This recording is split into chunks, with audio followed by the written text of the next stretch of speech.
Hello and welcome to My Mom's Basement, presented by 3Chi and Barstool Sports, and the Book of Boba Fett finale edition of My Mom's Basement. We're closing the Book of Boba Fett for now.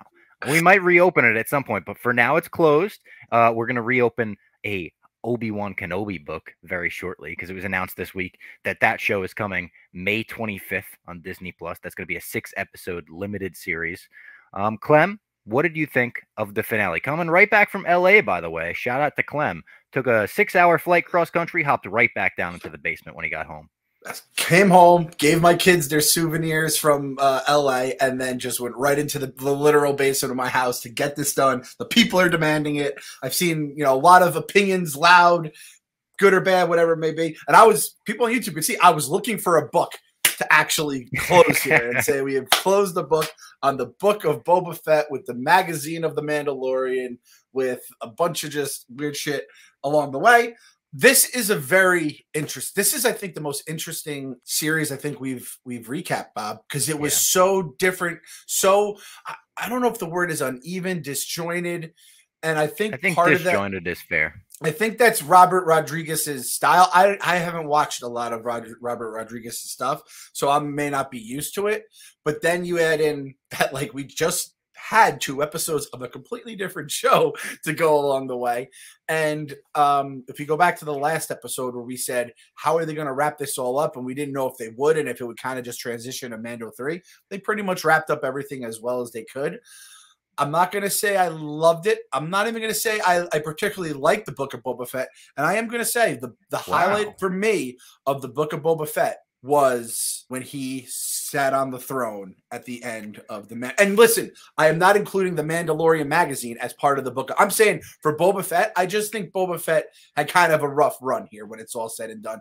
I didn't dislike it, but it's like, it was all right. I just think we came in with high expectations. And if we look back and we rewatch it again, it's like, I don't really know if all the points landed. I think, especially this episode, I think it's a nice piece of artwork. But if you read everything that happened, you're like, that's fucking awesome. And then you see the way everything happened, and you're like, I don't really know if the ends and the means were, on the same page there. So that was just my review for at least this episode and the series as a whole. I'm going to have to think, I was going to say a fast food item. That's our movie reviews. I have to think of, maybe we'll go with a snack at the end of this to decide. Oh, I thought of a fast food item. Did you? Oh, even better. Yeah. Yeah, I thought of one for it. I prepped it. What would you rate this on our baseball scale? Okay, so this episode, or are we talking the series? Just the finale. Just the finale. This one I'm trying not to be too tough on it because I do. Okay, ball was hit. The guy ended up on second. There was an error on the way. There might have been a booted ball. I was trying to think of catcher's interference. I'm trying to think of baseball terms that are out of the blue. Maybe an error, a pop fly or something, like a sacrifice fly. It was not clean. The result is done. We have now an entire jumping off point for Mando, for Baby Yoda, for a bunch of the different characters we met this season or already knew. So I think there is a good place to go. There's a man in scoring position, but he got in scoring. And the thing is, you look in the box score in the morning and the newspaper, if anyone even reads newspapers anymore, you're like, all right, he did his job there. But anyone who watched, I think a lot of people watch it will be like, we could have had more. Because I think if you hear our excitement in the first episode of this series, I don't think it's going to match at least my excitement by the end of the series. So that's kind of my take. I would call it a triple myself. This was a very, very good finale in my eyes, but not one where it blew my mind in a way where I was like, I can't believe what we got this week. I felt like the penultimate episode actually blew my mind more than the finale did. Maybe that was by design. Maybe they're building up the penultimates like Game of Thrones, but it felt like this was the war. This was the big culmination. And I really liked Book of Boba Fett. I would go as far as saying I loved a lot of aspects of the show, but I do hear some of the criticisms. And when people say, did Boba Fett become cooler or less cool because we got to see all of him in this? And I don't think the answer is cooler. I don't know if the answer is necessarily less cool, less mysterious, but I don't think after watching Book of Boba Fett, you're like, he's even more badass than we thought he was. It's like, in a lot of ways, he was that bumbling idiot that got sent off the sail barge and, into the Sarlacc, into the mouth of the Sarlacc. I get it now. I get how that happened. But in a lot of ways, it also opened up the character in giving him depth that I enjoyed. I liked the Tuscan stuff. I liked the stuff about finding a tribe. I like the stuff about wanting to rule with respect instead of fear. Although I also understand the criticisms where people were like, "Is he really a crime leader? If like he doesn't handle any crime." In this episode, they're like, "Hey, how about you shut down the spice trade forever, aka shut down drug deals forever?" A And crime. he was like, "Yes, we have to do that. They're killing our people." And Mando was even like, "All right, like I that's what I pitched, but man, I didn't think I was gonna get that." I feel like That's a great way to put it. His biggest thing he did was just trying to kill all the other crime lords, which he's is kind cool. of a cop, Yeah, he's kind. Boba Fett's a fucking cop. kind of a He's narc. he's a real narc. And like bounty hunting. I understand is kind of can be in the same ilk as like law enforcement, like Dog the Bounty Hunter. He's like catching down. He's hunting down criminals, right? That makes sense. But at the same point, yeah, this feels very coppy. Boba Fett's a fucking cop. That's It's like 21 Jump Street when he approaches the mod gang. He's like, "Hello, fellow kids," and they're like, "This fucking guy's a narc. We're not working for you, bro." I feel like it was like the book of Tamora Morrison. Like and again, Boba Fett to me was always the guy with the cool name, the cool armor, outwitted Han Solo on the biggest of stages in one of the greatest movies ever. And then all he did by the time the credits rolled in Empire, you're like, man, we are down bad. This Boba Fett guy is going to be a problem for us. And then we see him in fucking Jabba's palace. And then it was nothing but L's from there on out. We talked about it a million times. The jetpack, like you said, right into the Sarlacc's mouth. The flashback to Tank had us all confused. The Tusken, right? Like even the stuff they did good, I didn't feel satisfied because it either was disjointed in terms of when we got it, or like it didn't feel like the payoff was really worthy of like the amount of time we spent with them to like the change of him. I was even thinking like we got 7 episodes of this. What a weird 7 episodes. We don't get 7 episodes. It's usually an even number, right? Why didn't they, and maybe it was disjointed and they did the best they could with what they filmed. Why didn't they like give us an extra, I don't know, 15 minutes onto 2 of the earlier episodes and spread that out and gave us 6 episodes? I feel like it would have been a better 6 episode series doing the early stuff with Boba and the Tuskens, like kind of getting it out of the way in more one episode than stretching it out. Yeah, I think you could have done 6, or you even could have done 8, and you kind of like it felt like that the battle was never ending, but it did feel like it was almost like I was like, all right, like let's start getting some meat on this shit here. And maybe if they had time to kind of flesh out the Mando stuff, flesh out the Tusken Raider stuff. So 6 or 8 again. I'm not even going to hold that hope for. I don't want my bonus episode to be on the Book of Boba Fett. No disrespect, Boba, but when I get that fucking bonus episode from Disney Plus, I don't want it to be for you. If you tell me it's a Mando episode, I'm cool with it. But I think like the biggest loser. I think Boba's a loser in this because like in terms of the whole series, just because I think people are going to be like, you got cucked on your own show. And listen, you said it last night in the Spaces perfectly. I am not one of those people who's like, oh, the Book of Boba Fett's not good because Mandalorian had the best episodes. If you consider the Mandalorian episodes as part of the Book of Boba Fett, the Book of Boba Fett was a great series. I'm talking from Boba's point of view. It just didn't match my expectations, and it kind of hurts a guy who was so cool, but then it kind of like just fell down that fucking like Jeff D. Lowe used to always call him out. He's like, Boba Fett is like the most glorified loser, and he really did nothing to stop that. Like, and he came in Mandalorian. He was awesome in season 2, and I feel like he just really lost it there. And then Robert Rodriguez, like, there's going to be certain people that no one's going to want to see. Like, I don't want to see Rian Johnson touch a Star Wars project again. I really don't want to see Robert Rodriguez touch a Star Wars. And I'm almost like, you almost should have to do like 2 episodes of a Star Wars TV show before they even think of giving you like an entire series or a movie, right? I think that has to be like the new rule. And like Bryce Dallas Howard, everything.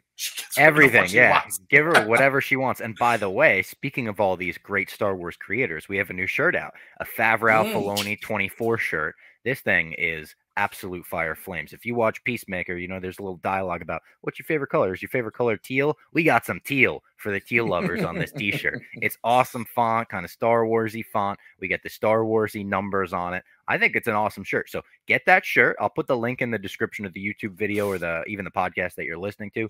Like the video if you're watching us on YouTube. Give us a rating if you're watching on Spotify or iTunes. That really does help out. And I think without further ado, we should get into this episode because there is a lot to talk about. I'm gonna say I have a note here. Say something nice about the Book of Boba Fett before you get into the recap. So I'm gonna say 3 nice things about it right here. Okay. Okay, yeah. Great song. Great song. Yeah. And it's not the Mando song, it's the Boba song. Great song. Mando had some of his best moments in the entire, his entire run as a character in Boba's show. That counts for something. And he made lizard drugs kind of cool. I never thought I'd want to do lizard drugs. I kind of want to fuck with lizard drugs. That was cool. I liked the lizard drugs. Yeah. I will say I don't think there was one episode that I didn't like as a whole. Like, at least in every single episode, we got something that I liked. At least one part of it, one scene, one aspect of it. And that was part of the issue, is it's disjointed in that way. Like we said, like maybe you're only liking one thing from it. The episode where they introduced the Spy Kids, I felt like we were more like, oh, we liked all the Rancor stuff in that episode. Like, give us more of that. It felt more Star Warsy. So it's like, yeah, every episode at least had something redeemable about it.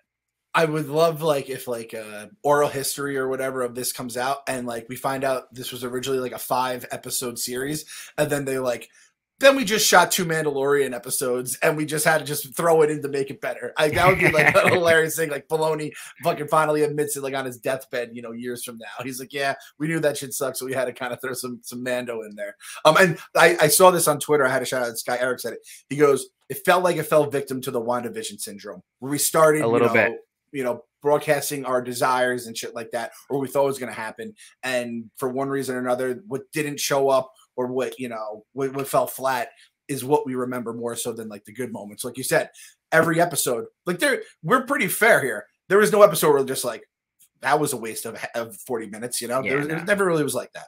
No. And speaking of the episode, speaking of things we wanted to come true that we got coming true, when you booted up Disney Plus at 3 in the morning or at midnight on the West Coast where you were, we got to see that this was 1 hour long. It was over an hour. And that was the first thing that we said, okay, the finale has to be at least an hour. If we boot it up and see 59 minutes, we're going to be disappointed. But we didn't. It's over an hour, and it's called In the Name of Honor. We open in a destroyed sanctuary with Boba, Fennec, and Mando. This really reminded me of Mando season 1 when Moff Gideon cornered them in that bar, and they were kind of like stuck and they were all hiding out and stuff. Mando comes back. He says Freetown has agreed as long as Boba shuts down the spice trade. As I mentioned, Boba's like, absolutely, we have to do that. People are dying. Basically, he mentions like the Star Wars galaxy has an opioid crisis. And the mods tell Boba, we're not leaving this bar. He's like, how about we go back to Jabba's palace, regroup? Well, it's not really Jabba's palace anymore. My palace. We regroup. And the mods say, we're not leaving. The people of Mos Espa need us. They need us here. And this is probably the most safe place for us anyway, now that we're cornered. So he's like, all right, fuck. Cad Bane meets with Mok Shaiz, the mayor, who has come back to Tatooine, and the Pike Syndicate. And we learn in this conversation. His name is Pussy Neck. We call the mayor Pussy Neck. Pussy Neck. And I actually, my note here, I wrote Mok Shaiz is a pussy, because we learn that the Pikes killed the Tuskens, and then Mok Shaiz is like, and by the way, like, I didn't authorize any bombs on the sanctuary. We need to wrap this up quick. Bro, you fucking went to war, and now you're going to start complaining about like a bomb went off in a bar? Fuck off. That's like the person that starts the water gun fight, and then the guy starts, one of the people use the hose. You can't use the hose. Yo, we're in a water gun war right now, motherfucker. You started a fight. Now it's a war. You don't get to say no bombs, no explosives. What the fucking pussy? Pussy neck, pussy attitude, pussy like just Mayor Pussy with his shitty ass hat assistant. I hate that guy. I can't believe he didn't die. Also, I kind of wanted the mods to be like, listen, we're staying at the bar, because like, doesn't everyone just like, if you went into a restaurant and the people, like there's no one stopping you, I would just drink. I'd fire up the fryer. We get some wings. Like, you get some restaurant quality food. You get some good drinks. You get some fucking blue milk, like cocktails. It would have been funny if they went back to the fridge, like, let's see what they got. Did anything survive the explosion? Can we have another moment of silence for Madam Fwip, by the way? Oh, yeah. Okay. Rest in peace. Great character. She didn't deserve to die the way she did. Cad says, I've got an idea to draw Boba Fett out, and we get the title card at that moment. So it's like, oh shit, all right, Cad and Boba, we're going to get that confrontation in this episode. We see an X-Wing fly in, and it's Grogu. It's not Luke Skywalker. It's R2-D2, your guy R2, and Grogu. And Peli Motto is the one where it flies into her kind of little area. And she's like, oh my God, did you learn how to fly this yourself? And she says to one of her pit droids, I know that the astromech flew it there. Let me ask you this, Clem. What is our guy Luke Skywalker doing? Sending Grogu fucking USPS. So Bob, when I saw this happen on the big screen, I was like angry at you for some reason. Like you're the proxy for Luke Skywalker because you've met Mark Hamill. He's held your arm like a lightsaber. I'm like, Bob, what the fuck is wrong with your guy here? And then I thought about it, and this is also like Baby Yoda, we're very protective of him, right? So it's like anytime you send him like just like, oh no, walk to the river by yourself. What are you doing? Let alone halfway across the galaxy, the mid rim, outer, I don't know what fucking rim we're in right now. And you're just sending him alone. However, we've said R2, he's the big shot Bob Ori of the galaxy far, far away. If there's only one being in that universe other than Luke that I would want Baby Yoda with, and it's fucking R2D2. Like that guy comes through every single time. I had no worries in my heart. So like I was mad at first, and then I'm like, other than Mando and Luke, there's no one I trust more, I guess, than R2D2 to come through with it. So I actually was like fair point. Oddly all right with it. But again, like this fucking kid is being raised by the shittiest parents ever. No disrespect to Skywalker, no disrespect Mando. But what the fuck? You two guys, like I know he knows the Force, but he's still like a baby in every other like way he like lives. He's growing up though because they let him go in the cockpit and they weren't worried he was just gonna start hitting buttons, right? Yeah, exactly. And I'm gonna throw it out there right now. R2D2 and Baby Yo are the cutest combo ever. Like those two, like just like good. You want good vibes? You just put those two together with the fucking R2 and then Baby Yo, who by the way, Robert Rodriguez, I think he knew that he might not have had like his fastball at this one. He turned on the cuteness on Baby Yo onto 1,000. He was making sounds I've never heard before. They didn't even like have like usually it's baby, Grogu coos, Grogu does this. He was like chirping at one point. I'm like, what are we doing here? It was fucking adorable, man. So between him and R2 together, that might have been the zenith of my Star Wars fandom. Was seeing just those two. Merch waiting to happen is Baby Grogu and R2. Like that's going to be in every Target, every Disney store in the world come a couple months from now. And Pelimoto says that she hates his name. It's funny. She learns the name Grogu and she's like, Grogu, that's a horrible name. I'm not calling you that. And that was meta, right? Nice, that felt meta. Nice meta line for half the fan base basically saying the exact same thing. And she says, the baby's starving. Pit droids, go whip something up for him. And they whip him up these little squid sardine looking things. I think they should have been whipping Baby Yoda up some HelloFresh. And we've got a great promo code to give all the listeners. I believe, let me see here. Yeah, it does work in Tatooine. If you are in Tatooine, you could type this in and it works. They deliver there. And it's America's #1 meal kit. You get these farm fresh, pre-portioned ingredients, seasonal recipes delivered right to your doorstep. You skip these trips to the grocery store. Hey, what if the sanctuary is going to have a fate much like your local grocery store? You don't have to go to the grocery store because HelloFresh makes cooking easy, fun, and affordable. That's why it is America's #1 meal kit. 72% cheaper than a restaurant meal of the same quality. And you can save on average over $65 a month when you order HelloFresh instead of grocery shopping. That is money back in your pocket. They have 50 menu and market items to choose from every week. They've got veggie, fit, wholesome, family friendly, gourmet options. They've got plenty of variety on their website. If you go to HelloFresh.com/16Robbie, sweet 16, Bastard. 16 Robbie, yep, not 15 Clem, 16 Robbie, ROBBIE. Use that same promo code 16 Robbie. You'll get 16 free meals and, as always, the 3 free gifts. So you get the 16 free meals for Grogu. You're like, all right, anytime Mando needs to drop him off, we got the meals in the fridge for him. And then the 3 free gifts there for the pit droids for taking care of them. Could be Beskar armor, could be a lightsaber. We don't. Who's to say? Who's to say? Not me. Not me. I'm not the one that packages these gifts. And Fennec lays out a plan. We go back to the group in the bar. She says, the Gamorreans I've sent to the starport. The mods are in the workers district, and Chrysanthemum is by City Hall. Everyone splits up, watches certain areas because we don't know what these other factions are going to do, right? They said that they were going to have kind of a truce with us, but who knows? Let's spread out.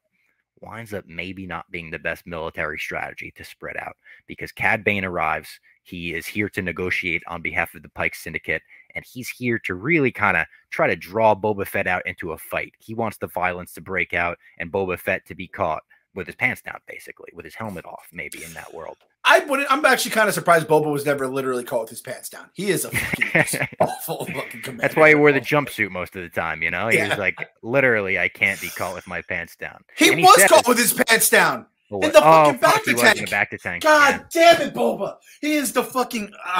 There was I'm that like scene where he teetering. came in like a dad running and putting on his robe, like, what's the commotion? I am like getting close to just slandering Boba for the rest of this episode Oh, because don't like slander Boba. it's just so tough, man. I really wanted him to be so much cooler. He And gets some badass moments in this episode. Just wait for the badass Yeah, moments in okay, this okay. Yeah, episode. we're recapping. We're We're recapping. I'll let you close. recap. We're real We're close to there. it. He says you should have never left Cobb Vanth without his armor. Freetown ain't coming. And Boba's like, oh, fuck. Sick line. Sick line. Sick line. And he reveals the Tusken Raider tidbit to draw him into fighting. He's like, and by the way, you thought that biker gang killed your friends? No, it was the Pike Syndicate. And now he grabs the fucking gun. He puts his finger on the trigger, kind of like he looks down in our, where is it? Yeah, there we go. There it is. And Fennec is like, Boba, calm down. Boba, calm down. Don't do it, Boba. Come on, Boba. He's trying to draw you out. This is the old you. Don't go back to the old you. Bugs Bunny meme. And he takes his finger off the trigger and he says, oh, tell the Pikes that our negotiations are terminated. And he keeps his cool. And Cat is like, this motherfucker, this guy's getting fucking soft in his old age. I think he says that to him. At this moment, the locals attack the mods. They attack Kersantin. They attack our guys, the Bash Bros. And this is an unfortunate moment where the Gamorreans are walked off the cliff. The 300 style, really, they're kind of like poked off the cliff. And I said in our Twitter spaces, it almost felt like they were setting the moment up for them to like swing it around or have a triumphant save. But no, they just get poked off the cliff and they have like this terrifying, sad squeal as they fall 100 feet to their death. It was sad. So rest in peace to the Bash brothers. They didn't get their moment. I mean, Kersantin, the mods, they're overwhelmed and Fennec goes off to help. But right now it does not look good for our heroes. As they were saying in the previous episodes, they just don't have the numbers. So for anyone that ever says like, oh, like if we like ever get a prediction right, it's like, oh, Bob and Clem knew the spoilers and the amount of hype we gave to these fucking Gamorrean guards, only to see it blow up in our face as they plummeted to their death in like a fucking, it was embarrassing the way that all played out. I said they were going to have a fucking moment during the series where it's like, oh my God, not only are they loyal, but they came through the biggest spots. Like if they had like jumped off the cliff to like save everyone, that would have been good.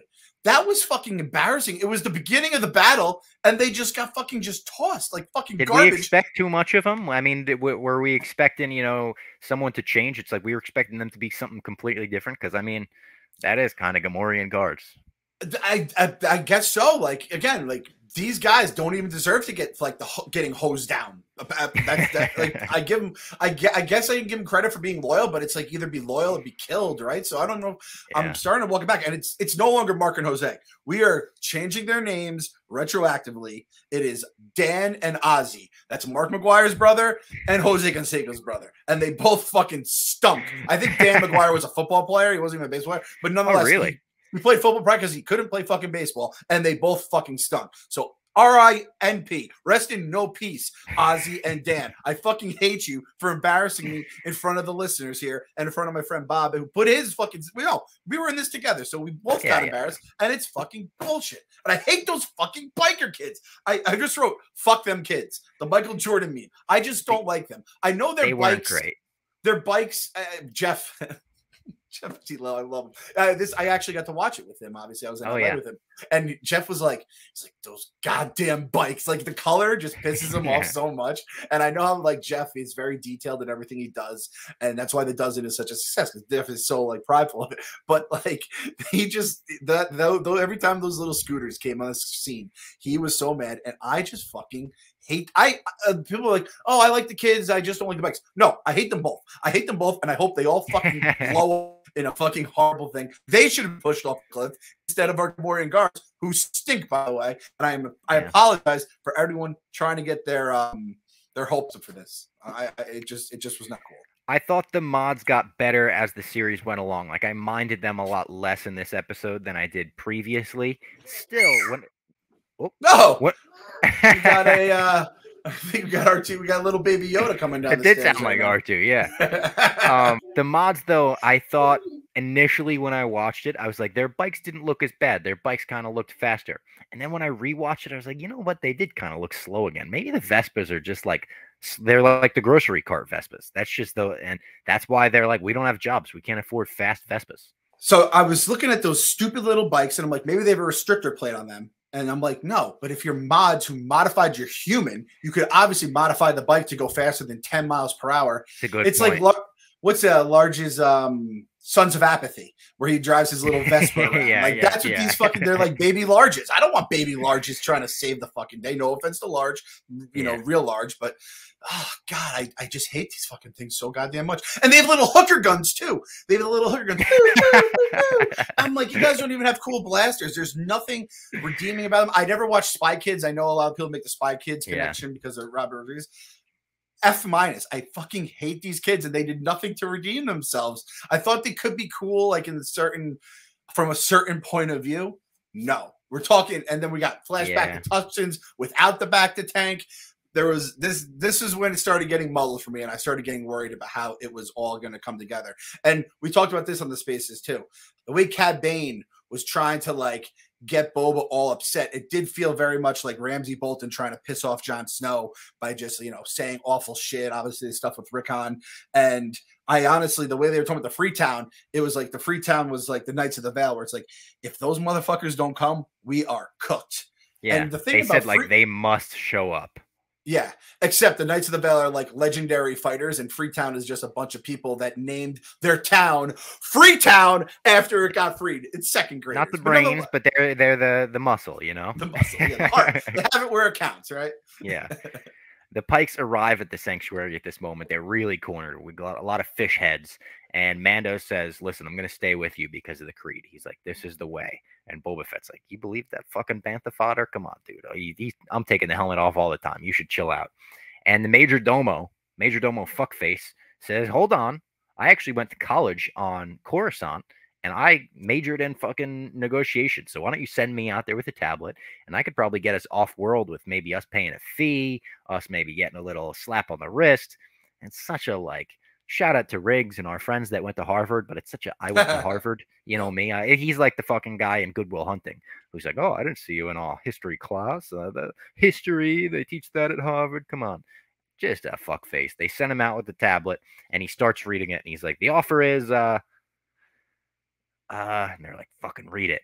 He's like, the offer's nothing. And if you don't accept this, Boba Fett is basically going to plant you in the soil and fucking water you and make the sands of Tatooine flourish once again with your bodies, which was a bit wordy from our guy Boba Fett. Like Ken Jack was saying throughout the series, like, I wish Boba Fett talked less, because that was one of the things that made him so cool in the original trilogy. This was the moment where I was like, all right, kind of a cool thing to say, kind of wordy for Boba Fett to write on that tablet, huh? That's a good point. Like, you think Boba Fett, you think, you know, no promises, or, you know, like Yeah, 2 as 3 you word wish. answers. He has a fucking like quill pen, and he's writing fucking shit on a tablet for this guy. I will make the sands of Tatooine flourish with you. It's like, whoa, flourish. And like, again, that shit's cool. Like, maybe Fennec Shan wrote it, maybe someone else who has like that's, you know, maybe that's Lizard Drugs Boba too. He's like creative now. I feel like Rowan would write something like that, you know? Yeah, like you get like a battle rap champion or something. I thought it was cool. I would have loved if like they're like, if they cut to Boba and she's like, why are you having him say all this? He's like, I hate that fucking fuckface. I hope they murder his ass. You know I was what I mean? thinking that like they aim the guns at him and then Boba and Mando come in on the jetpacks. But I was like, oh, it would have been fucking great if they just let that guy die. Yeah, we don't need him. Do they do that in 300 where like the guy comes, he says the shit, and then they send his head back? Basically, it might be. It's either that or Game of Thrones. I have my crazy war dramas mixed up there, but yeah, I was really hoping. But that was, and they called him Tailhead, right? I think there was a Tailhead line, which I think that was a racial slur in the Star Wars world. Yeah. Oh, I disavow. I didn't realize we're dealing with a racial slur here. Disavow.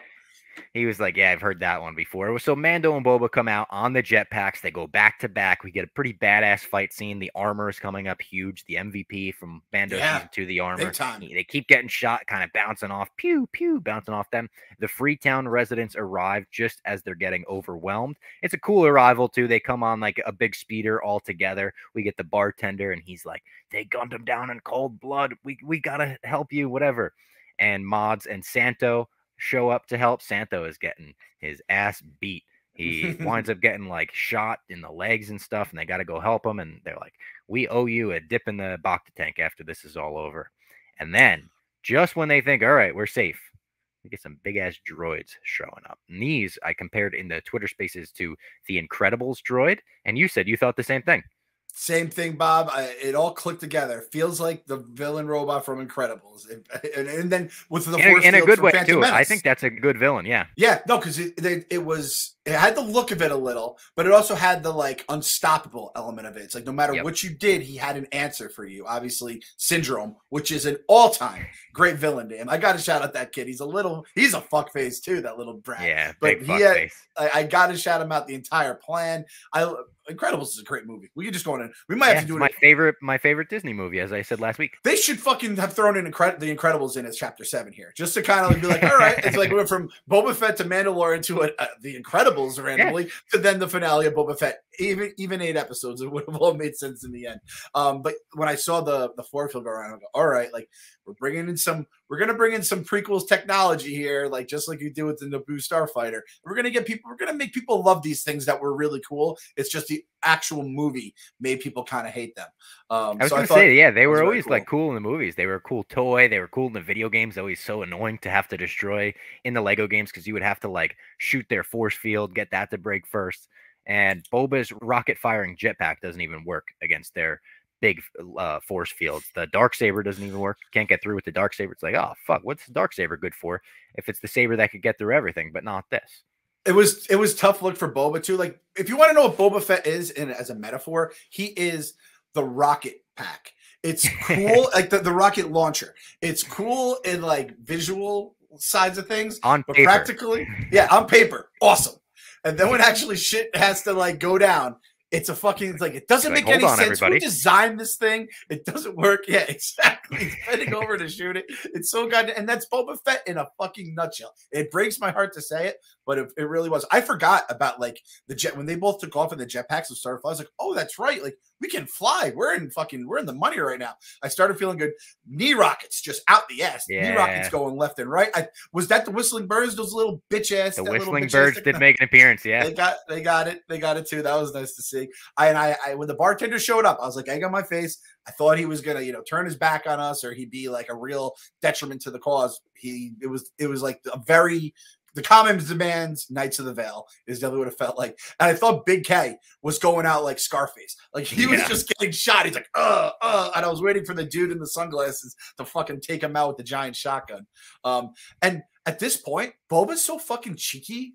I think he mentioned the Bacta tank like 5 times this episode. Does he know how preposterous he sounded in the first fucking 6 chapters of his goddamn story that he's going to just be cheeky about it? Because that's what it felt like the entire time. He's like Joe Rogan with the sauna. When Joe Rogan first went into a sauna, every single guest on his podcast would be like, you ever try a sauna? I mean, it's really good for recovery. Like it makes you feel so good. Like that's Boba Fett with the Bacta tank. You just can't stop recommending it. Boba Fett got a Bacta tank for Christmas, just like people who got an air fryer for Christmas. Have you ever had an air fryer? Thinking of, yeah. It's like it makes everything crispy. The wings taste like they're from the man. restaurant. I can't believe people don't have them. And then, like, that's the thing is, in January of whatever the fucking post, whatever, what is the, is there a Christmas in the Star Wars universe? I guess we could do the holiday Life special. Day. Life Day, yeah. Then so after Life Day, everyone's social media feed is like, man, I got this Bacta tank, life changing, life changing, game changer. They just hear the same fucking quotes every single time, just like with air fryers. It's the which, by the way, if there's any listeners on this podcast that don't have air fryers yet, big cosign. Air fryers, game changer. You got game changer. I had one of the I don't know if it was one of the first I had one like 10 years ago, and I was like, holy shit. So I was still pretty. I was early on it, and then hearing everyone sound exactly like I sounded, I'm like, man, I am such a dickhead. But it really does. All right, listen, if you work for someone that sells air fryers, these 2 guys can fucking push them for you right here. Big time. Code 15 Clem. Don't you throw a 16 Robbie in there. We'll throw our Hello Fresh in there, and it's going to taste incredible. It's fucking everything tastes good in the air fryer. I threw some stuffed peppers in mine today. Oh my God, it was so good. I've heard reheating pizza is a game changer in there too. I believe that because, I mean, before the air fryer, you could do the frying pan method if you want to keep the bottom crispy. But I could see if you got a big enough air fryer, which I do, you could probably fit a slice in there. I bet that'd be great. Oh, Bob Fox, a Yeah, little not humble to brag, brag. which I do. Not to brag. Yeah, Which not to brag. Tell me, when Mando is fucking trying to get that force field. He's doing all this shit. We got dark sabers. We got Boba's jet rocket going at it. Mando tried to burn. God damn. Oh, yeah. Mando doesn't know how to use his fire. Let's just call it what it is. He has no idea. And we see later on, like, two people really that really know how to use the fire. And actually, Mando has like a decent moment with it, but like Cad Bane shows like, oh, here's how to use your fire. That's how you use fire. Like, it's like that's as soon as with I saw this, I was just like, oh, he's gonna hear it from Clem. He is going to hear it from Clem. It's like I watch a coworker do like something that our boss has told them not to do 100 times, and I'm just like, oh fuck, you're digging your own grave, man. There's how many times where it's like basically Smitty does something, and you're like, when Dave sees that, Dave is going to call him out on it, and that is Mando Smitty, with the fire. Come on, man, yeah. So Boba says, "Be right back." When they can't get through these bubbles, he's like, "Be right back," and you're like, "Is he gonna go get the slave one, or is he gonna go do what we want him to do here?" So we cut to the mods with Chirsantan. We see a very controversial moment, which I laughed at in the moment. I said, "Huh, that was stupid," but the fact that people are making this out to be like childhood ruining. We see one of the mods at 360 no scope, and people are fucking pissed about it. People are putting it, oh my god, this is what Disney's doing to Star Wars. I thought it was stupid when I saw it, but I was just like, that was stupid. And that was it. That's as much thought as I put into it. And Peli Motto also appears on a buggy with Grogu, and we see Grogu get to reunite with Mando. Grogu jumps right into his arms. It's adorable. He almost signals for like, take the helmet off. I want to see you. I thought, but he's like, we don't have time for this. Cover yourself up. I've seen a lot of people upset that they reunited in a show that wasn't The Mandalorian. People are like, what if you just go Mandalorian season 2 to Mandalorian season 3? It's going to make that payoff feel like nothing. I disagree, because like, if you go from Mandalorian season 2 to season 3 without watching this, you're going to miss out on a lot of stuff. This is part of the story. So I almost look at it like the new MCU, where it's like, what if you just go from Age of Ultron to Infinity War? It's like, well, don't do that. There's a lot of stuff in between that you should watch instead. Yeah, no, and I think those two things in terms of the shot, that shot is like preposterous. But if you think that Star Wars getting fucked up by stupid shit is new, let me introduce you to everything outside of the original trilogy. When it comes, like, and people are like, was this the worst moment? I'm sorry, and I know there's different takes on this. Carrie Poppins flying through space, that was like the cringe. I got goosebumps. I'm the biggest Last Jedi stan in the world. Even when I watch that to this day, I'm like, yeah, they could have done that better. Yeah, it just looks weird. I think the worst part of it is the visual effects of it, which is weird because that movie has such good visual effects. Yeah. But the idea of it, the idea of Leia using the Force to save her own life in that moment, cool. It should have been maybe like a split second before the thing hit, like she did something. Like, I don't know. It looks a little wonky. Yeah, and I won't bring up The Last Jedi again. It's just that's what I compared it to. But for this, it's like, yeah, that is the metaphor for those kids in this series, where it's like just like cheesy. It doesn't really make sense. A little too flashy. Like, what were you trying to get with that? I don't get it. And it's like, that is the internet we live in, though. People are going to clip, they'll take an hour-long interview, they'll clip a 3-second quote, and that quote will go viral, and it could not mean even close to what it looks like. So that's just a challenge, by the way. Someone clip one quote from this interview from one of us. Out of context, and let's go viral. And don't get us canceled. Not canceled. Not in a cancel viral way, for sure. Yeah. And like you said, when Baby Yo and Mando meet for the first time, I was like, do we? It feels like this should be earned more. But then I'm like, maybe we don't need an entire season of them, grow, Baby Yo's on his side of the galaxy, Mando's doing his thing, and then they meet up.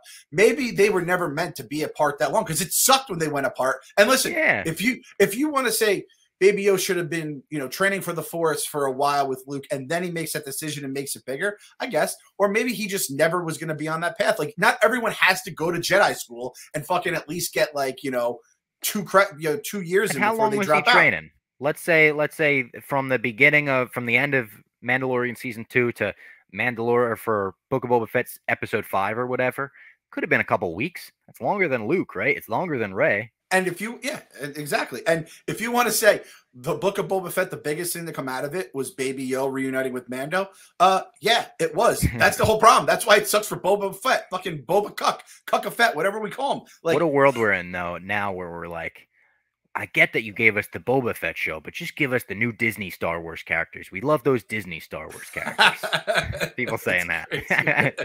Like, well, we flip shit on its head. All right, Jon Favreau and Dave Filoni, buy the shirt. And I do have to say, man, like, again, I don't know how long it was that they were separated, but I was gone from my kids for, I mean, like 2 days max. That's all it was. I left Tuesday morning at 8:30 a.m. and I got home Thursday night at 8 p.m. So what is that? That's 24, 48, and then another 12 hours, 60 hours. And I was like, oh, I haven't seen you guys forever. I love you guys so much. He didn't know if he was ever going to see Baby Yoda again. And then you hop down to do the podcast, which is basically like Mando finishing that battle. Exactly. And then my little Baby Yoda ran down the stairs from a part of the episode we had to cut out. Little AJ came down trying to start cooing at me, probably tried to force chokehold me to death. And my wife had to bring him upstairs, so you guys didn't even get to see that. But again, I feel like they turned up that cuteness to 1,000,000 just to when he really jumps into his arms. Oh, so cute. So cute. Adorable. It was great. The Rancor arrives in this moment. This is the number one thing I wanted to see happen in the finale, and it could not have been handled better for my money.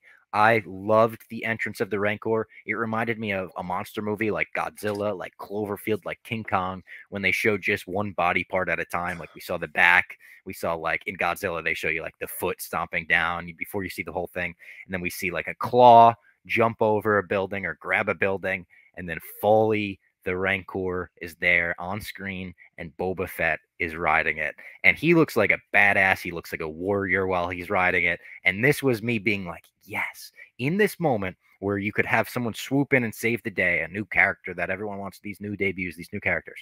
You gave this to Boba Fett because he needed it. He needed a cool, badass moment in the finale so that the coolest Boba Fett thing we saw wasn't the Mandalorian stuff from that episode, which it still may be, to be honest. The Rancor stuff was amazing, but it's like right up there with it.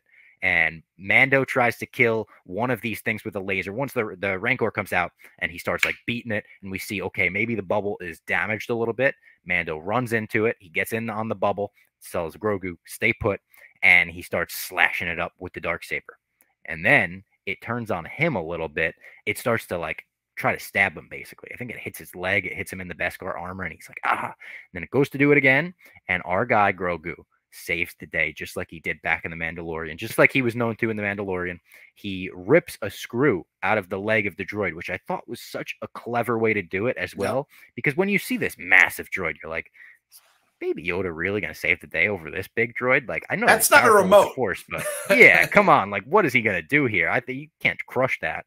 And him just removing one screw and having it fall, it's very AT-AT, like just wrap up the legs and there you go. So I thought that was really cool. It was a cool way to get Grogu to save the day.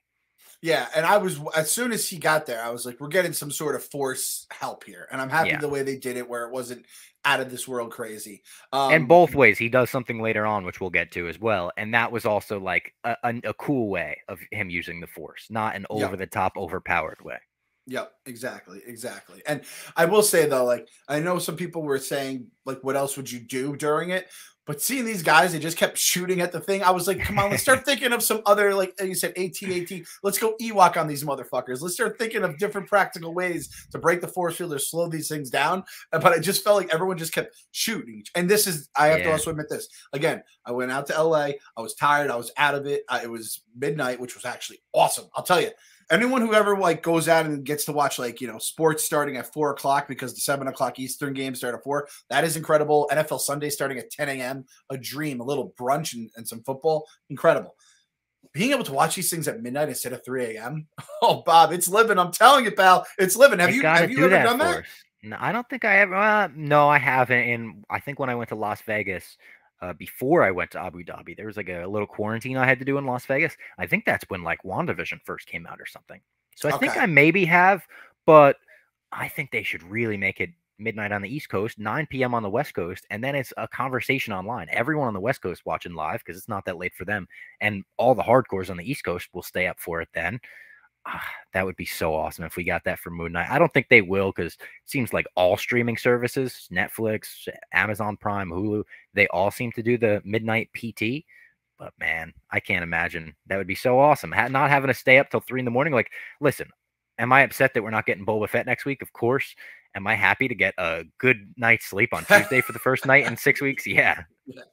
Yep. No, I'm 100% with you there. And it's those fucking nerds on the West Coast. I mean, that's where they live. They get to, they don't get to choose the time. Everything is Eastern time first, right? So they want to just stick it to us. So I guess we're the Disney Plus people, and I guess the Netflix and everything else, they kind of just take the L on that side of things. But that was my one criticism from this scene is it's just like shooting and it goes into the bubble. Yeah. And I'm like, I was really tired. And I'm like, guys, you got to give me something else right now. There's a lot of really running away, taking cover, shooting, running away, taking cover, shooting. And we see at least a cool moment here where the Rancor rips the fucking big droid in half. Like, so badass. Such a cool, like I said, like monster movie fight is the way that they basically shot this and everything. He gets the second one as well, right as the mods are cornered in this little bar with the residents of Freetown. He like fucking spears it into a building, and then I mean, they really destroyed a fuck ton of Mos Espa in this. I saw a meme. It was like the SpongeBob and Patrick, like, congrats, we saved Bikini Bottom as it's burning in the background. And that was like, they changed it to Mos Espa. It was good. Cad Bane returns in this moment. He shoots the Rancor with fire. He shoots fire into the Rancor's face, and it freaks the Rancor out completely. It throws Boba Fett off its back. It goes into the buildings, into the skyscrapers, the high rise, and starts kind of causing destruction to where the Freetown residents kind of fucked up, start shooting it right away. They're like, all right, this thing's Boba Fett's not on it anymore. Kill it. I'm like, oh, geez, just saved your life, man. Come on. And we get our standoff. We get Boba Fett versus Cad Bane. They have a really cool dialogue back and forth at first where Cad's like, I just don't get your angle on this, which I kind of agree with to a level where it's like, I don't know what Boba Fett's angle is. Cad Bane's kind of right. Hey, Boba Fett, when did you become a fucking cop? I would have loved if you just said that. Coppa Fett, you fucking cop motherfucker. We're bounty hunters, you narc motherfucker. And they have the standoff that everyone's been waiting to see since it never got put in the Clone Wars, the unfinished standoff. Cad Bane wins it. He shoots Boba, and Boba points out beforehand. He's like, you might be faster, but I've got armor. And that winds up saving the day at the end because Cad shoots him. He stands above him, and he's like, let this be my final lesson. Never trust anyone but yourself. And Boba reverses it. I said kind of in a wrestling way. It's like if someone's getting their ass kicked, and then they hit a quick like roll up or schoolboy pin, and it's like, oh, 1, 2, 3, and then they roll out. It's like, oh, they did it. Yeah. Oh my God, they can't. It's like when the Hurricane beat the Rock. It was like, what? The Hurricane beat the Rock. He runs out of the ring, gets out of there. Boba kind of pulls one of those, and he reverses the position on Cad Bane, and he fucking stabs him with the gaffy stick. Cad gets a cool final line where he's like, I always knew you were a killer. Boom. Kind of proving Boba right in that moment, but eating a death as well. I said leading into this, I didn't want to see Cad Bane die because I wanted to see more of him in live action. I get that they're like, let's have Boba have a big triumphant win over him. They have so much history from the Clone Wars. It would have been nice to see more of him. I think there's still a chance we see more of him because when they cut to that shot of his dead body, we hear beeping. It's like, I don't. They could say that he was being revived by his chest plate. I don't know. I think if you bring Cad Bane back, I wouldn't be upset if this was his death. I also understand, like, hey, it was a pretty good death for an iconic character to get Boba Fett to be the one to put him out in that way. So even though I didn't want him to be killed in this episode, when it was done, I wasn't actually mad at it. I was like, all right, that was pretty well done. Okay, I'll take the other angle. I was furious. I was mad. I was sad. I was every emotion on the bad side, like, with a little storm cloud above my head because I don't have the history with Cad Bane that, you do or the diehards do. And I like that guy from the minute I met him in Bad Batch with you and Ken Jack that we recapped last year. And then when he came on the screen, I was like, fuck yes, let's go. And we say this all the time with the Marvel shows. They keep killing these awesome villains. And it's like the one thing you could look at that was done perfectly was they never killed Darth Vader in A New Hope. They had him just spinning out. Just spin these fuckers out, and then we can have them come back. They're all, like, imagine if Darth Vader. Cad Bane has like the rocket firing jetpack boots. There was definitely a moment where I thought with Boba standing above him like this, he's just gonna fucking and fire himself out, and we don't see him till Ahsoka, or we don't see him till whatever. Yep. And there's still a chance that he's alive. You got to admit, it's Star Wars, so. And Bob, what do you know about me?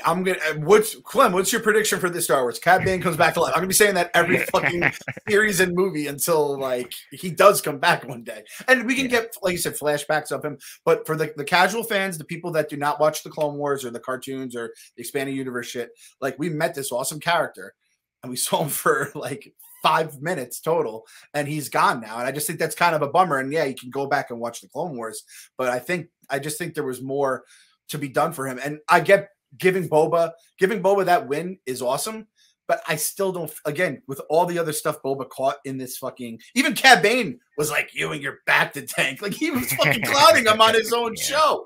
So it's like, you're going to have, hey, Boba, you're going to go have some fucking dreams about you being a kid and your flash back to tank, you pussy ass cop. Like what was going on? It was crazy. And listen, the Basement Boys we love the police officers. The protected serve. We love them. Yeah. Boba fucking, it's like if Darth Vader's not a cop, he's fucking Darth Vader. Yeah. Boba Fett's not a cop. And by the way, hey, you just brought up Darth Vader. I want to bring this up. And it's, I hesitate to say spoiler alert because it's not really a spoiler, but I read a report today that Darth Vader is not being overhyped in the Obi-Wan Kenobi series, that he will be in episodes 3, 4, 5, and 6, and that they described him as Darth Vader in Rogue One, but angrier. I mean, Rogue One was the angriest we ever saw that motherfucker. So I can't, well, other than like Revenge of the Sith, maybe the end of that was pretty fucking angry. But as Darth Vader in the suit, oh my God, Darth Vader, but angrier. So I actually had this take. I was going to say it for the end, but I'll bring it up now. I think the biggest thing that could happen for Boba Fett, the character, is for the Obi-Wan show to be awesome and Darth Vader to crush. Because then we're going to be like, oh yeah, Boba was that year too. We got the Mando stuff and this kind of clump it in. Yeah. Yeah. And it's just going to be like, it's so early in the year. Like WandaVision feels like it happened 20 years ago at this point. Yeah. Right? So I feel like Boba could become like a big winner when it's all said and done with that. Dude, WandaVision was airing a year ago, like right now. That's when we really started like hitting the basement a bunch. I was like, oh my God, shit. That's crazy. That's crazy. That feels like 1,000 years ago. When people say, hey man, I started getting into you guys with WandaVision, I'm like, man, long time. And I'm like, oh yeah, a year ago. Fuck me. Yeah. I mean, we did do some Mando stuff and we did do some, other stuff along the way. But we definitely ramped it up with WandaVision. Yeah. That was the beginning of a new era, the new era of the basement. Yeah. So the Rancor starts wreaking havoc on the town. Like I said, the citizens have turned on it. They started shooting at it.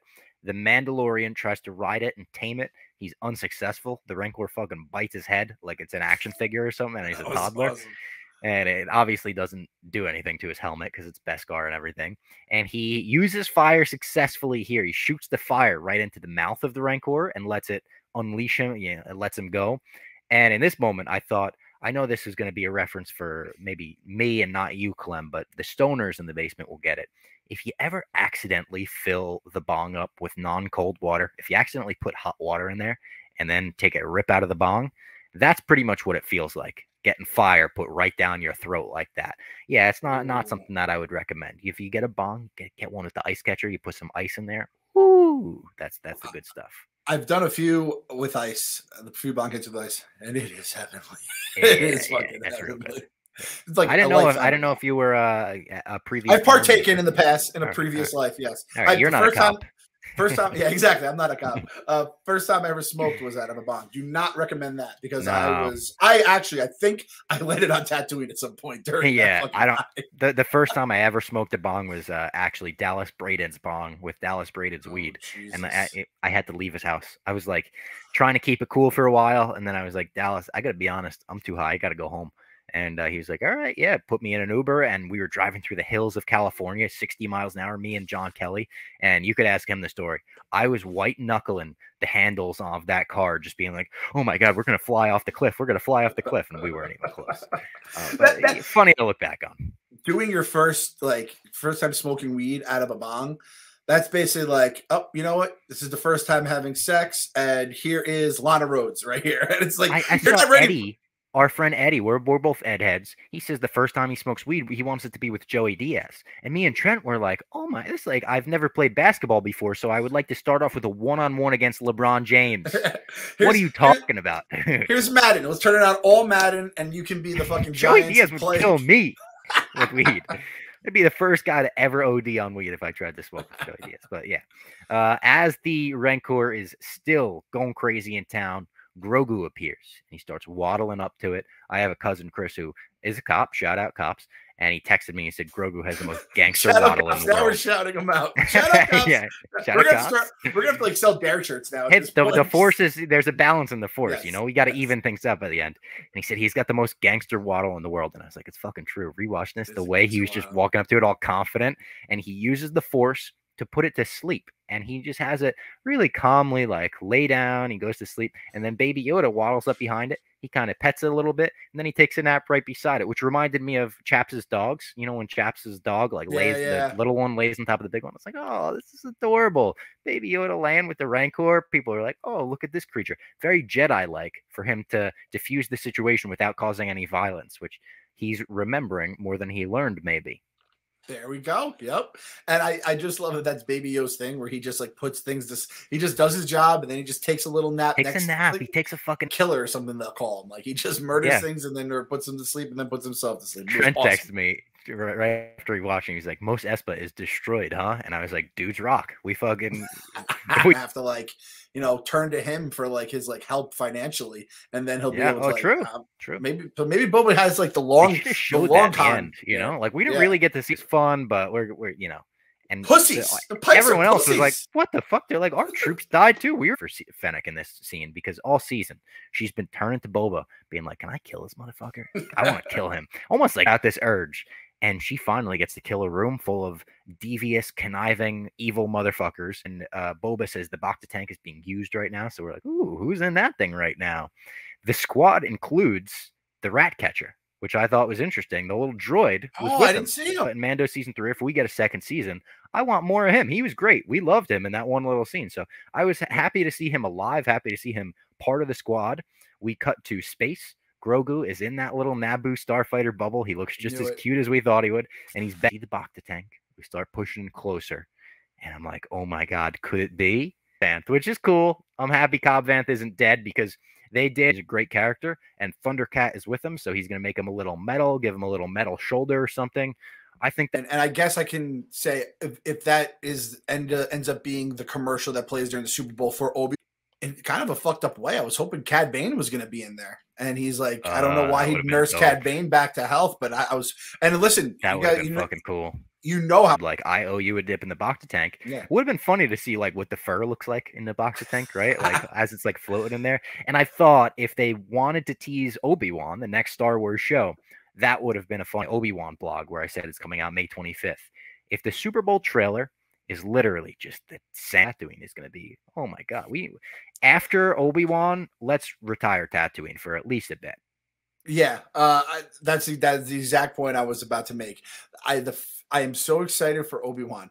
I can't believe that they fucking have 2 Tatooine shows back to back after it's basically, and again, it's like even when you weren't in Tatooine, you were in Tatooine, right? When you're seeing young Raya, whatever fucking desert planet she was on, like Jakku, yeah. It's like, come on. But all right, so I'm gonna be all right with it, unless they like somehow move Obi-Wan off of there. But like he's watching Luke. I don't know how they suppose they. And what if he visits like the Organa family on Alderaan? You get to see like Alderaan thriving before it gets destroyed. That might be cool. There's rumors of an Inquisitor. There's obviously Darth Vader in the show, so I assume we're gonna cut to like Vader in his castle on Mustafar. Yeah. So at least give us stuff where it's like Boba Fett was 90% Tatooine. Other than that, like one episode, the 2 episodes where we went off and Boba wasn't even in them. But like, hopefully they give us like half the show or 1/3 of every episode is Tatooine. Like you said, you cannot say the word Tatooine after Boba Fett until 2024. I'm giving like the rest of 22, all 23, and then New Year's 2024. You want to launch a show that day, say Tatooine, fine. But you got to give us a fucking break from this planet. I mean, how many times have you heard how shitty Tatooine is? And you just keep bringing us there. That's all we fucking do. And it was like so refreshing when we weren't there the 2 times in this. When we were on that weird Cloud City Halo ring, that was fucking dope. When we were on that green as grass Jedi planet, that was also fucking dope. So it's like even just giving us a little taste of stuff. We're like, oh yes, please, more of the black melon. We need it.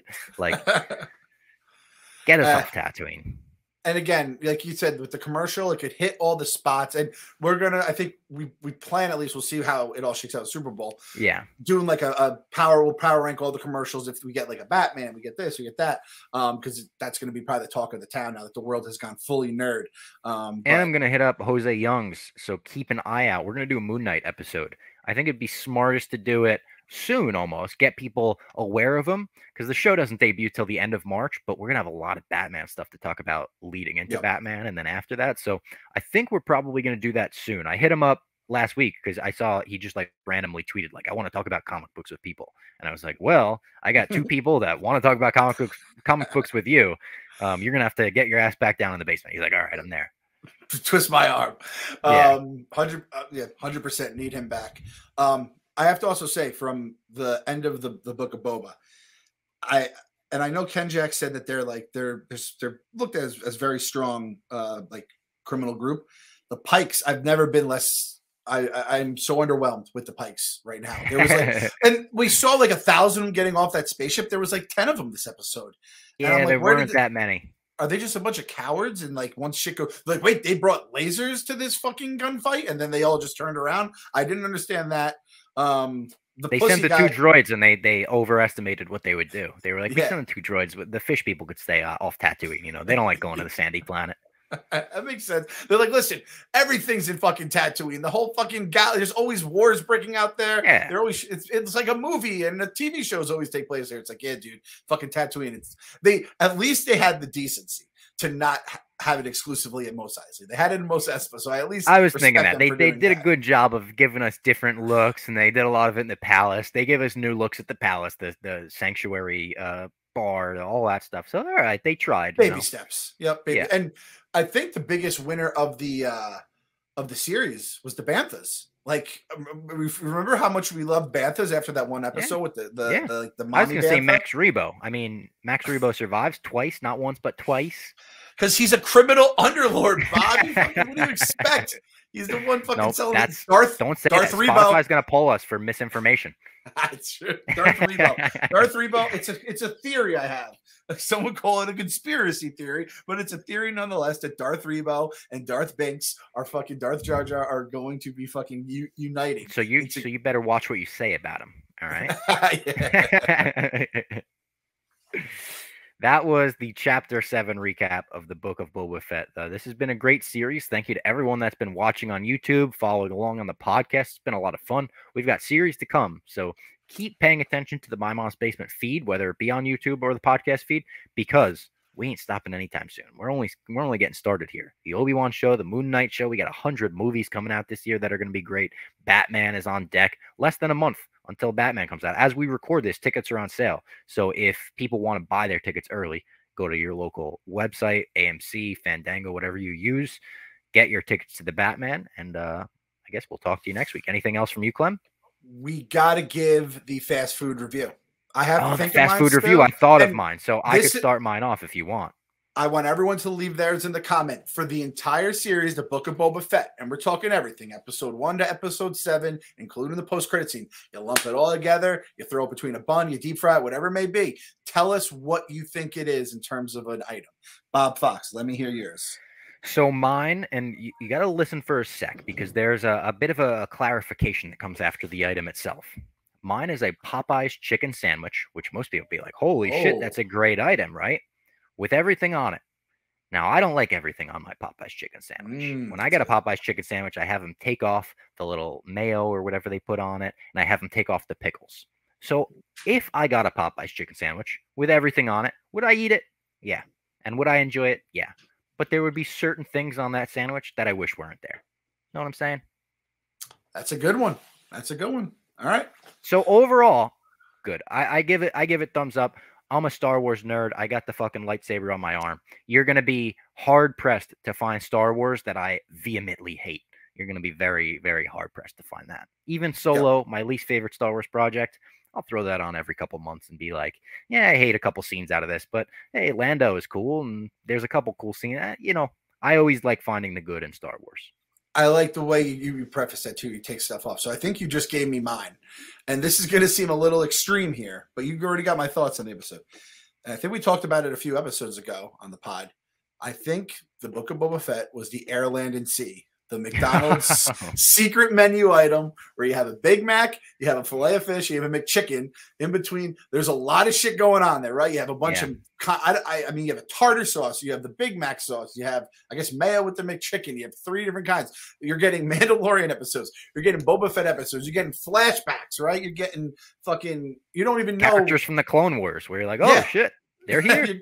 There's all these conflicting tastes. It's 3 different fucking, like, basically 3 different shows, right? It's like boom, boom, boom. You have young, you know, Tusken Boba. You have the war with the Pikes Boba, and then you have just a fucking half a Mandalorian season out of the blue. You put them all together. I will never eat that fucking thing. I actually, if you go to the Barstool Grown Ups channel, Chaps and Large ate it, and they gave their like breakdown of it all. Yeah. So when they put it together, was it as big as it looks in the picture? It looks like, how do you take a bite out of that fucking thing? This is the thing that's messed up, though.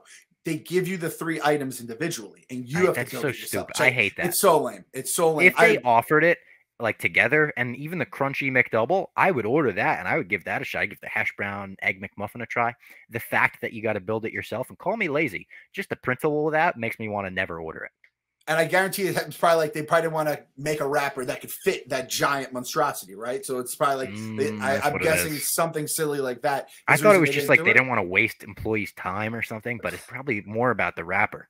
Yeah, it's like logistics kind of things with Mickey D's. Make me want McDonald's. Yeah, I really want McDonald's. And again, I've never had it. It's just like I just feel like there's probably a lot going on every bite you take into that, and that's you're like, hey, it's a bit of a disjointed sandwich, right? Yeah, and then you're saying, what's the end game of all this, right? And that's what it felt like with Boba. We're like, what the fuck's gonna happen here? So I guess that's mine. So yeah, leave yours in the YouTube comments, or even if you want to 5-star us on obviously Spotify, you can do an Apple. Give us the 5 stars and just give us your breakdown of Mando. I called it Mando. Boba Fett. Basically, the Boba Mando, yeah. The giveaway is still going on, by the way. And I've got pretty much everything like compiled in the office. I put everything into smaller boxes. So I'll go in next week. I'll make a video of all the stuff and I'll announce the winners. We'll announce the winners and we'll send that stuff out. Yeah. I mean, we made it through. We had what was the Marvel show that we made it through with all this? Hawkeye. And then it went into this. So that's how we got into the, so we got a Star Wars crew and a Marvel crew in this. So, and then the hashtag for this week, we'll do hashtag the Bobalorian. Does that sound good? Oh, that's good. Yeah. The Bobalorian. That's basically what we had there. So, I'll put it on the screen if that's hard to sell. I don't know if it is. Let me read some. We got some good reviews here. We got a shout out iTunes reviews. Yep, iTunes reviews. Who's been leaving those?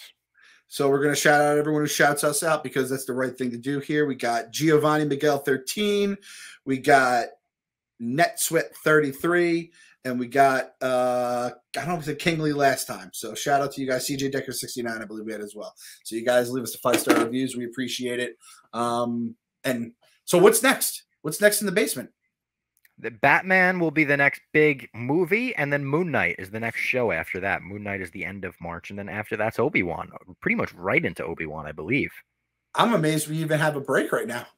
We have like a few weeks where we don't have a show or a movie. It's weird. It feels strange. Weird. But again, like you said, we'll probably have the stuff. And again, guys, subscribe to the YouTube. If you don't see podcasts coming in, we are still going to get stuff on the YouTube. We're going to probably break down the commercials. We're going to go to Little Caesars, get the Batman calzone thing. Pizzoni. You called it like the Pudasi or something the other day, which I think is like, which is like some sort of like a sexual thing. I was like, wow, what are we talking about here? So there's going to be some stuff on the YouTube as well. Again, if you want to go to the Barstool Grown Ups YouTube, we got the Land, Air, and Sea review, and I reviewed all the little Debbie's ice creams too. Yeah. Oh, I saw the thumbnail of that. Yeah, so I'm going to have to check that out as well. All right, everybody. Thank you for supporting the Book of Boba Fett recaps. We will see you next time with probably the next video you'll see from us is the Super Bowl commercial recap. If you're on the podcast feed, look out for interviews, look out for podcasts coming prior to the Batman, and we will see you next time.